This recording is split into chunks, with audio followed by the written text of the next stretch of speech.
Hello, this is Vasri from At Home Tuition. This is the continuation of the lesson Relations and Functions. In this session, we are going to see what is functions, okay? A relation f from set A to set B is said to be a function if every element of set A has one and only one image in set B. Say for instance you have two sets, set A and set B.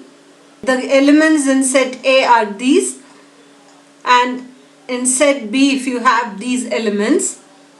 So the relationship here, the function is from A to B, okay?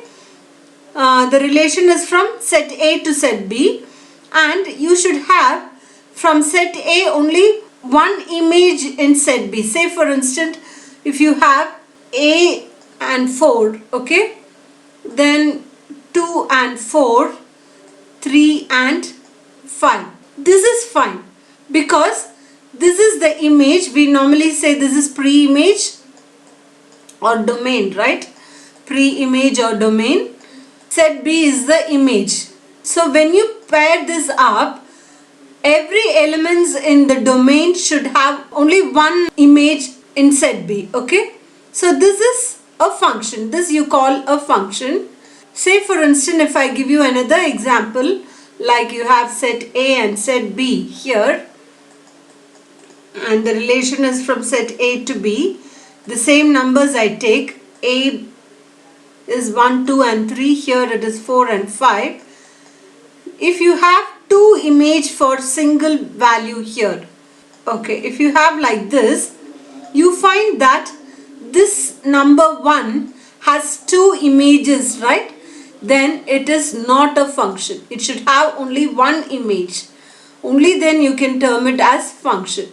So that is what the definition says. If f is a function from A to B and A comma B belongs to f, then f of A is equal to B, where B is called the image of A. Understood?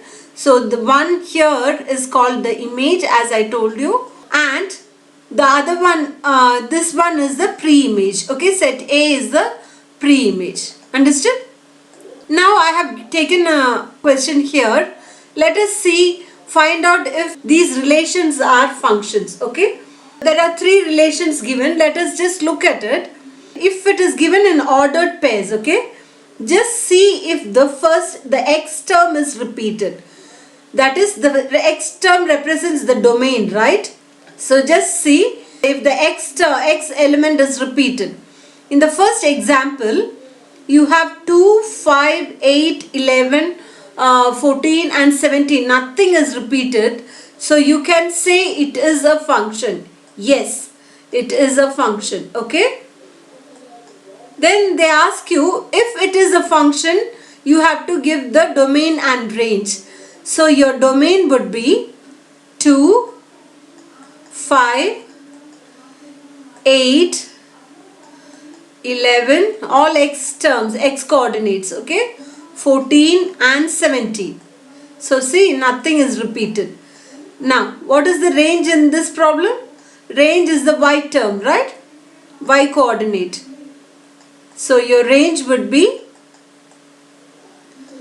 1, just 1. You needn't write too many ones. If it is just 1, you just leave it as it is. So you can see that every domain has a range. Okay? No domain is repeated. No x element, x coordinate is repeated.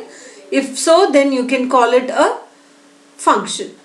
Look at the second one. Here too, when you look at the first x coordinate, nothing is repeated, right? Yeah, nothing is repeated. So for the second one too, I can say it is yes, it is a function. No terms, no x coordinates are repeated. Again, you can write the domain and range here. Write all x coordinates for your domain. So that's 2, 4, 6, 8, right? Till 14. And the range is, you have 1, 2, 3, 4, 5, 6, 7. Got it? Now look at the third sum, the third subdivision. Here you see the 1 is repeated, right? So it is not a function. No, it is not a function. Understood? Because 1 has 2 images. Got it? So that is done. Okay, now let us look at the second problem. They have given you the function, they ask you to find the domain and range.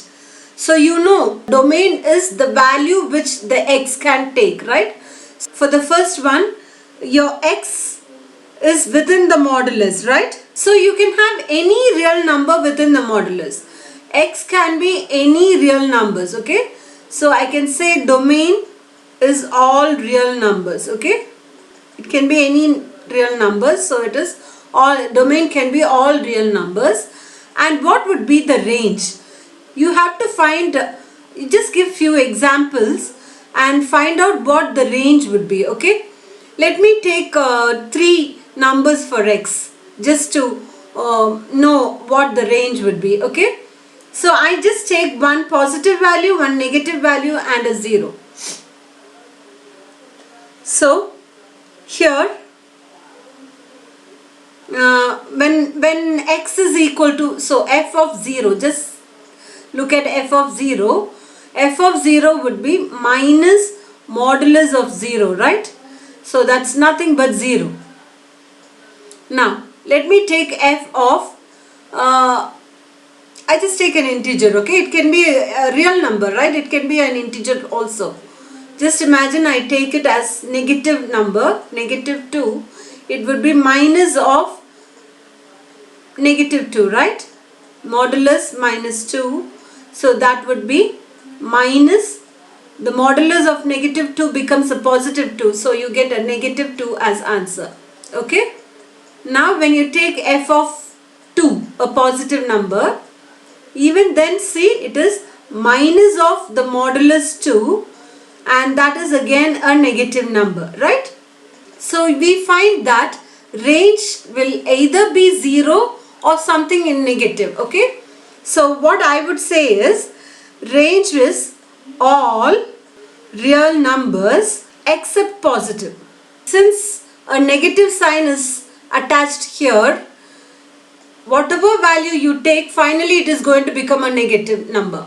And if it is a 0, it may be 0. F of x may be 0. So your range can be either 0 or any negative real number, okay? So I say all real numbers except positive ones, okay?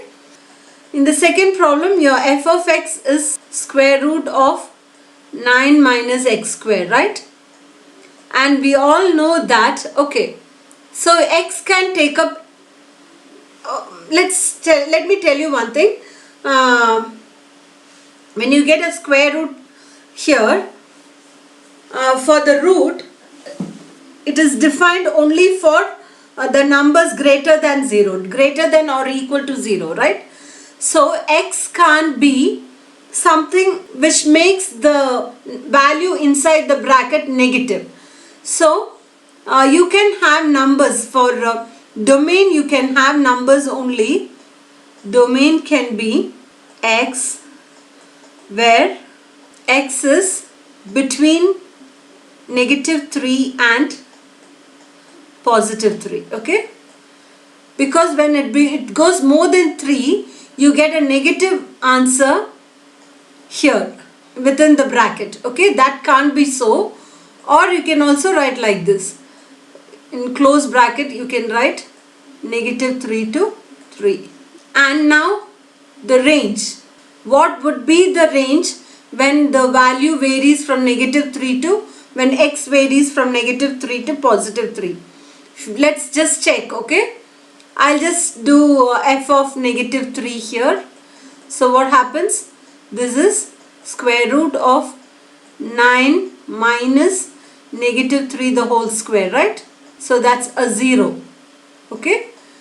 Now f of negative 2, it's going to be 9 minus negative 2 the whole square. So that's going to be positive 4, right? So 9 minus 4 is root 5.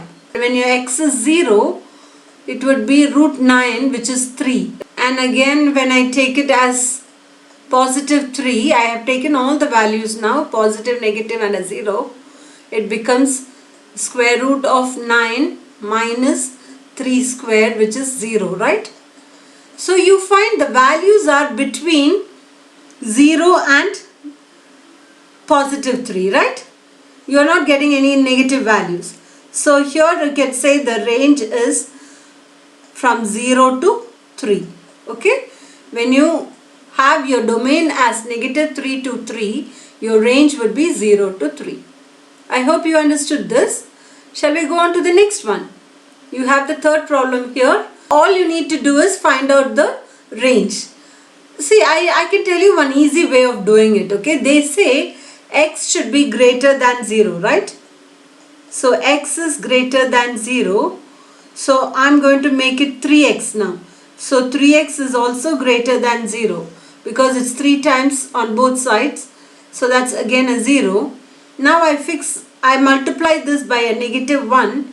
So what happens? The sign changes. When you multiply or divide by a negative number, the sign changes. So it becomes the opposite and now it is 0 here, right? Now I'm adding 2 to both sides. 2 minus 3x is less than 0 plus 2. Okay? Now what happens? This is f of x, right? So your f of x is lesser than 2. So it would be like negative infinity to 2. Understood? The second sum, you have x square plus 2 and they say x is a real number. Okay? So when we say real number, it can be all positive, negative, 0, decimals, fractions, all belongs to real number, right? Okay, whatever be the case, when you square a real number, it is going to be positive, right? And when we add 2 to it, definitely the range is going to be a positive real number, right? So the second one, I would say the range is any positive real number. Okay? Whatever value you give, it is going to be the range, the output is going to be a positive, any positive real number. Okay? So that's done. The third one, they say f of x is x only and x is a real number. So your range is also going to be the same because it's an identical function. So I can say that the range is also real number. That's all. Got it? Any real number would be the range. So this is done. Now we have to find the domain of the functions, right? We did the range in the previous problem. Here you're going to find the domain. So here I would say it can be seen that the function f is defined for all real numbers such that the denominator is not equal to 0, right? So I just factorize the denominator. So this would be written as, the numerator you don't bother, you just write as it is. So it is x square plus 2x plus 1. And the denominator, when I factorize, I get x minus 6 times x minus 2, right? So when x is 6 or when x is 2, the denominator becomes 0. From this it can be seen that the function f is defined for all real numbers except x equals 6 and x equals 2. Okay? So how do I write the domain here? Domain of the function is any real number except minus 2, 6. Okay? Except these number, it can be any real number. Okay? This is your domain. Next problem, find the domain and range of the function. So you need to find the domain as well as the range here. It is a square root term. So you cannot have the value within the square root as a negative number, right? It can be 0 or a positive number, but it can never be a negative number. So I would say root x minus 1 is defined only for x minus 1, that is the value within the bracket should be greater than or equal to 0, right? So that means when I add 1 to both sides, it would be like x should be greater than or equal to 1. Okay? So that would be the domain for this. So what will be your range in this case? When x is 1 equal to 1, then it is going to be 0. When x is greater than 1, say for 2 or something like that, it is all real numbers, right? So your range is all real numbers except negatives, right? So that's done. And now the final question, find the domain and range of the real function where it is modulus. Okay, so here modulus is defined for all real values, so I can say domain can be anything, right? Domain is real number. Okay, all real numbers. And the range, since it is in the modulus, it is going to be always positive. Range, I can say set of all non-negative real numbers, right? That's it. I'll meet you all with few more in the next class. Bye till then.